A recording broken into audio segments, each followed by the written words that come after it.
En ce temps-là, les 72 disciples que Jésus avait envoyés revinrent tout joyeux, en disant « Seigneur, même les démons nous sont soumis en ton nom. »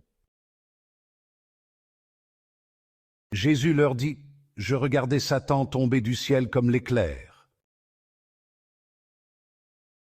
Voici que je vous ai donné le pouvoir d'écraser serpents et scorpions, et sur toute la puissance de l'ennemi, absolument rien ne pourra vous nuire. Toutefois, ne vous réjouissez pas parce que les esprits vous sont soumis, mais réjouissez-vous parce que vos noms se trouvent inscrits dans les cieux. » À l'heure même, Jésus exulta de joie sous l'action de l'Esprit Saint, et il dit « Père, Seigneur du ciel et de la terre, je proclame ta louange. Ce que tu as caché aux sages et aux savants, tu l'as révélé aux tout-petits. Oui, Père, tu l'as voulu ainsi dans ta bienveillance. Tout m'a été remis par mon Père. Personne ne connaît qui est le Fils, sinon le Père, et personne ne connaît qui est le Père, sinon le Fils et celui à qui le Fils veut le révéler. »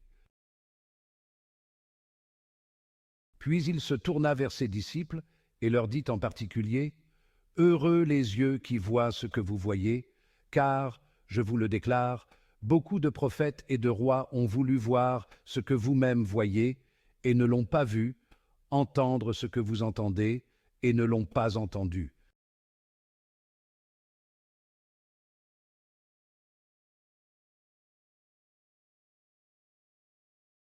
Si votre âme aspire à des vérités plus profondes, vous êtes au bon endroit.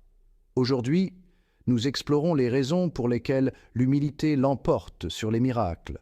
L'humilité est la mère de toutes les vertus, le fondement inébranlable du divin. C'est le don unique et précieux du Sauveur. Ceux qui cherchent à imiter le doux Seigneur, non pas par de grands miracles, mais par la patience et l'humilité, peuvent accomplir des prodiges sans tomber dans l'orgueil. Face à un miracle, ce n'est pas le spectacle qui doit nous impressionner, mais la beauté de la vie de celui qui l'accomplit. Il est plus miraculeux de vaincre ses propres désirs que de chasser les démons. Plus admirable de maîtriser sa colère avec patience que de commander aux éléments.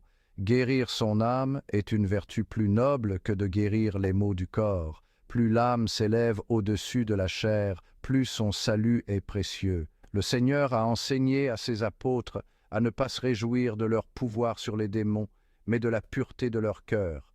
La véritable gloire réside dans un cœur pur et non dans les actes miraculeux. Aspirons à l'humilité, la vertu la plus puissante de toutes.